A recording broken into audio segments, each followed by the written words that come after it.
Well, hi, it's me, Jessica, your history instructor for the day. Today we'll be discussing Renaissance art, from painting to sculptures to architecture. Our goal for this lesson will be to grasp how the intellectual philosophy of humanism, or the belief in the independence and value of man, shaped the famous artwork of the Renaissance. In order to do this, I've made a scrapbook for us to look at together, filled with some of my favorite Renaissance pieces. However, before we get to the scrapbook, let's quickly review the definition of the Renaissance. It was a period beginning in the late 14th century.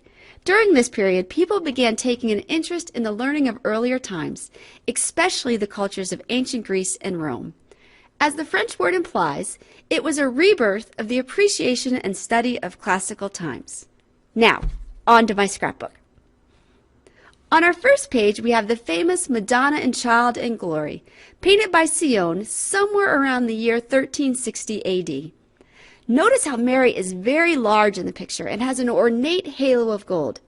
It's like the artist wanted to emphasize that she and the child are supernatural beings, not of this world and above common man. Now, take a look at the painting on the left. This one is Bugiardini's Madonna and Child with St. John, painted about 115 years later in the year 1510 AD. In this painting, Mary and the child look very human. Mary has no halo, and the halos of Jesus and John are very small, almost translucent. Even more interesting, notice how the background of the two paintings differ. In the earlier painting, the background seemed ethereal or almost mystical, while the latter painting has a natural earthly landscape. This is a great example of one of the main effects humanism had on Renaissance art. Works became centered around the human individual and the earthly experience rather than the heavenly realms. Let's continue.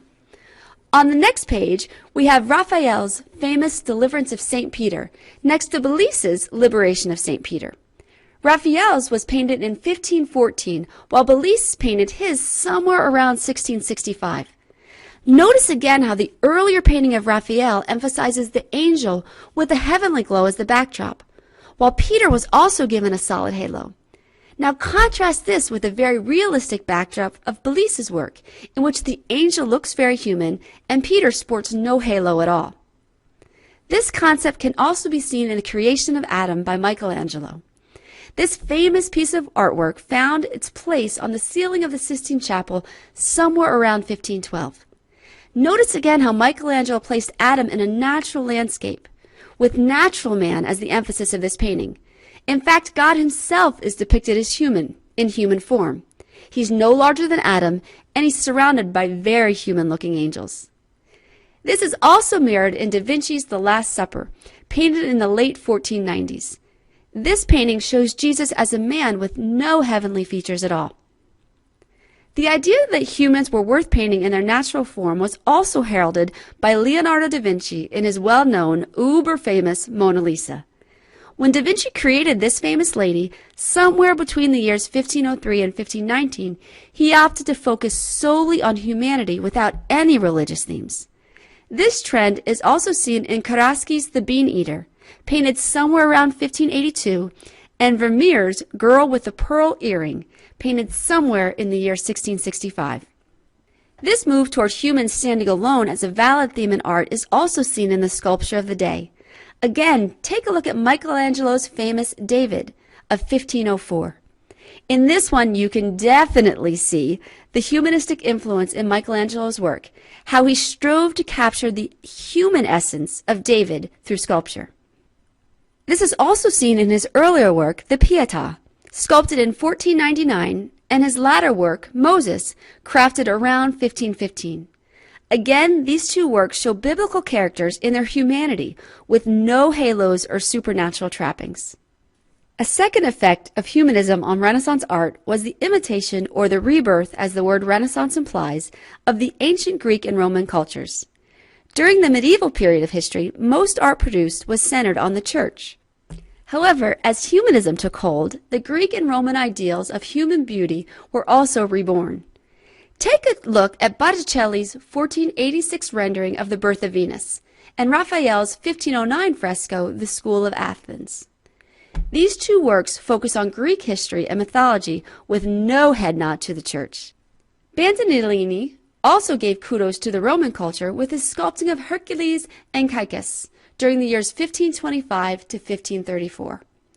This move toward ancient Greek and Roman cultures also heralded the return of logic and accuracy to art, a concept earlier works had generally abandoned.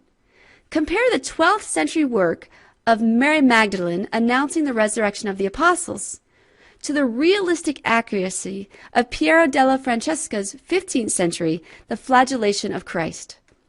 Notice how the latter work of Francesca's gives or uses perspective, the art of drawing solid objects on a two-dimensional surface so as to give the right impression of their height, width, and depth. Da Vinci also gave us an excellent example of this realistic accuracy in his 1490 work, The Vitruvian Man. The desire to revive and emulate the styles of ancient Greece and Rome is also seen in Renaissance architecture. In fact, a journey to Rome was considered a prerequisite for any architect's training. Columns, arches, and domes are only a few of the elements Renaissance builders borrowed from the antiquities. One of the best, and in my opinion most beautiful examples of this, is the dome of St. Peter's Basilica. Here's another picture taken in St. Peter's Square. Notice all of the columns giving homage to ancient Rome. Or take a look at this one, the Cathedral of Florence, whose dome was engineered by one of the most famous Renaissance architects, Filippo Brunelleschi. He was also fond of the Roman arch, as we can see in his work at the Basilica of St. Lawrence. In all of these feats of architecture, we can see the classical Greek and Roman influences of symmetry, proportion, and geometric design. Well, we've come to the end of my book, so I guess that about does it. Thanks for allowing me to share with you some of my favorite pieces.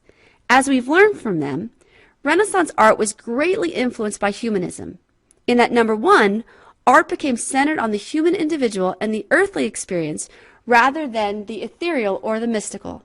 And number two, Renaissance art began to imitate the cultures of ancient Greece and ancient Rome. I guess we've come to our end, so thanks for joining me. I hope you enjoyed it.